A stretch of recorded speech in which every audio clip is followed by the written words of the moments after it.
Hello hi friends, ನಾಳೆ ನನ್ನ ಮಗನ ಬರ್ಡೇ ಇರೋದ್ರಿಂದ ಸೊ ಅವ್ನ ಬರ್ಡೇಗೆ ಅವನ್ನ ಶಾಪಿಂಗ್ ಕರ್ಕೊಂಡು ಹೋಗ್ತಾ ಇದ್ದೀನಿ. ಸೊ ನಾವು ಬಂದಿರೋದು ಟೆಕ್ಸ್ಟ್ ಮಾರ್ಟ್ ಅಂತ. ಇದು ತುಂಬ ಚೀಪ್ ಆ್ಯಂಡ್ ಬೆಸ್ಟ್, ತುಂಬ ಚೆನ್ನಾಗಿದೆ, ಕ್ವಾಲಿಟಿ ಚೆನ್ನಾಗಿದೆ, ಅಮೌಂಟು ಚೆನ್ನಾಗಿದೆ. ಸೊ ಅವ್ನ ಬರ್ಡೇಗೆ ಅವನೇ ಸೆಲೆಕ್ಷನ್ ಮಾಡ್ಕೊತಾನೆ, ಯಾಕಂದರೆ ನಾವು ತೊಗೊಂಬರೋದು ಕೊಡಲ್ಲ. ಅವನೇ ಸೆಲೆಕ್ಟ್ ಮಾಡ್ಕೊತಾನೆ ಅವ್ನ ಬರ್ಡೇಗೆ. ಒಂದು ಪ್ಯಾಂಟ್ ಒಂದು ಶರ್ಟ್ ಎತ್ಕೊಂಡು ಅದರದ್ದು ಔಟ್ಫಿಟ್ ಅದಾಗಿರುತ್ತೆ. ನೆಕ್ಸ್ಟ್ ಒಂದು ಮಗಳಿಗೆ ಬಟ್ಟೆ ತಗೋತಾಳೆ, ಅವಳೇ ಕೊಡ್ತಾಳೆ ವಾಯ್ಸ್ ಓವರ್ ನೋಡಿ. ಇದೆಲ್ಲ ಯೂಟ್ಯೂಬ್ ಚಾನೆಲ್ ತಾನೆ. ಆಮೇಲೆ ಎಷ್ಟೋ ಜನ ಬಂದಿ ಇಲ್ಲಿ ಹಾಯ್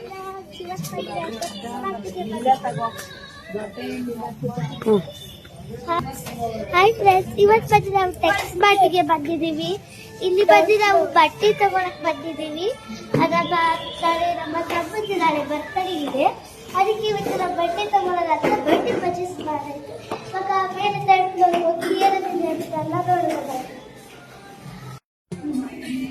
ಇವಾಗ ಬಂದು ಟೆಕ್ಸ್ಟ್ ಮಾರ್ಟಿಗೆ ನಾವು ಬಂದಾಯ್ತು.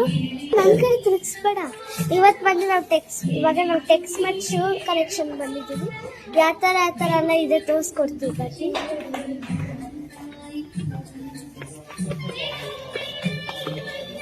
ಮತ್ತೆ ಇಲ್ಲಿ ಕಡಿಮೆ ರೇಟಲ್ಲಿ ಕೂಡ ಸಿಗುತ್ತೆ, ತುಂಬಾ ಚೆನ್ನಾಗಿದೆ ಮತ್ತೆ ತುಂಬಾ ಕಡಿಮೆ ರೇಟಲ್ಲಿ ಸಿಗುತ್ತೆ. ಅದಕ್ಕೆ ಇಲ್ಲಿ ಪರ್ಚೇಸ್ ಮಾಡೋದಂತ ಇಲ್ಲಿ ಬಂದಿದ್ದೀವಿ. ಸೊ ಅದಾದ್ಮೇಲೆ ಸೈಜ್ ಚಪ್ಪಲಿ ಸಿಕ್ಕಲ್ಲ, ಸೊ ಚಪ್ಪಲಿ ಹೊರಗಡೆ ತೊಗೊಂಡು ಹೊರಡ್ತೀವಿ ಅಲ್ಲಿಂದ. ನೆಕ್ಸ್ಟ್ ಅಪ್ಲೋಡ್ ಮಾಡ್ತೀನಿ, ವೆಯ್ಟ್ ಮಾಡಿ. ಅವ್ನ ಬರ್ಡೇ ಹೇಗಿತ್ತು ಎಲ್ಲ ನೋಡೋಣ, ವೆಯ್ಟ್ ಮಾಡಿ. ನೆಕ್ಸ್ಟ್ ವಿಡಿಯೋದಲ್ಲಿ ಅಪ್ಲೋಡ್ ಮಾಡ್ತೀನಿ. ಆ ಥರದ್ರಲ್ಲಿ ಇಲ್ಲ ಸೈಜು.